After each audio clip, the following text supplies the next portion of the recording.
नमस्कार, अभिवादन स्वीकार कीजिए। आप देख रहे हैं क्रिटिविजन न्यूज का एक्सप्लेनर और आपके साथ मैं हूं शबाब। बिहार के चुनाव से किसने क्या सीखा, यह हर पॉलिटिकल पार्टी के लिए राजनीतिक मंथन का समय था। एक महीना बिहार चुनाव को बीत चुका है, नतीजों को बीत चुका है। अब हर पॉलिटिकल पार्टी बिहार चुनाव के उस अच्छे और बुरे फीडबैक से बाहर निकल रही। इस कड़ी में बहुजन समाज पार्टी बिहार चुनावों के बाद तमाम राज्यों में हुए निकाय चुनाव के नतीजों से उत्साहित है, तो वहीं दूसरी तरफ बिहार चुनाव में हुई गलतियों से क्या सीखा जाए, कैसे दूसरे राज्यों में इसके लिए काम किया जाए, कैसे दूसरे राज्यों में होने वाले विधानसभा चुनाव पर फोकस किया जाए, इसके लिए बहुजन समाज पार्टी लगातार एक्टिव है।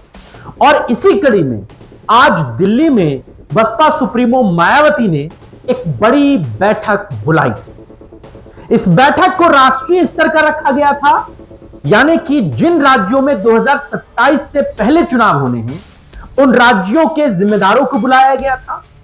वहां के लोगों को यह नसीहत दी गई कि कैसे आपको विधानसभा चुनावों के लिए काम करना है, आपको बिहार विधानसभा चुनाव से क्या सबक लेना है। इन तमाम बातों को वहां पर रखा गया।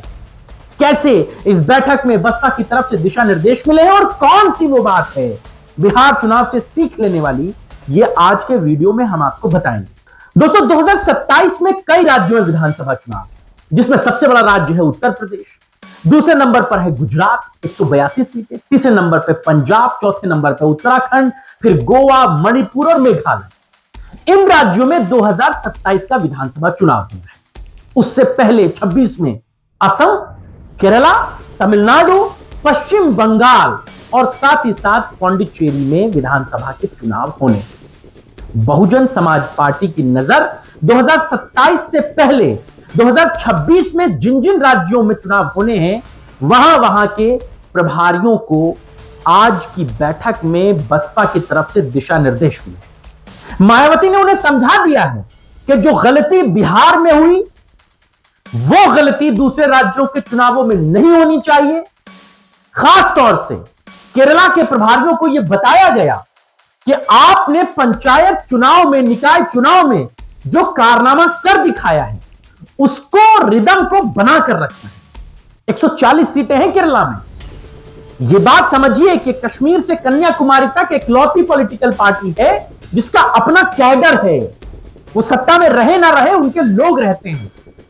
और केरला के पंचायत चुनाव के नतीजों ने यह बात बसपा को बताई। इसीलिए आज की बैठक में आकाश आनंद की मौजूदगी में केरला के प्रभारियों को, असम के प्रभारियों को, तमिलनाडु के प्रभारियों को यह बात बताई गई कि कैसे आपको काम करना है। इसके अलावा सबसे ज्यादा विधानसभा सीटों वाले पश्चिम बंगाल में भी, जहां पर 294 सीटें हैं, वहां पर बसपा कैसे चुनाव लड़ेगी, इन बातों को मायावती ने बहुत साफ दिशा निर्देश देकर समझाया। दोस्तों, 27 का जो टारगेट है मायावती का, वो उत्तर प्रदेश के साथ साथ पंजाब और उत्तराखंड भी। आप ये बात समझिए कि सिर्फ आप अगर ये सोचते हो कि 27 में मायावती या बहुजन समाज पार्टी उत्तर प्रदेश पर ही फोकस रहेगी, ऐसा नहीं है। बसपा एक वक्त में राष्ट्रीय पार्टी रही है, हर राज्य में उसके विधायक, उसका कैडर वोट रहा है। ऐसे में मायावती 27 के चुनाव में उत्तर प्रदेश के साथ साथ पंजाब पर भी बड़ा फोकस कर रही है, उत्तराखंड पर भी उनकी नजर है।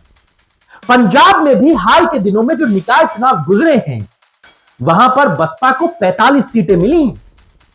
वो ये बताता है कि पंजाब जो बसपा की जड़ रही है, जहां से कांशीराम का राजनीतिक सफर शुरू हुआ, जहां उनका घर था, उस जगह पर भी बहुजन समाज पार्टी कैसे चुनाव लड़े, उसका क्या फोकस हो, इस बात को लेकर के मायावती की तरफ से दिशा निर्देश साफ किए गए।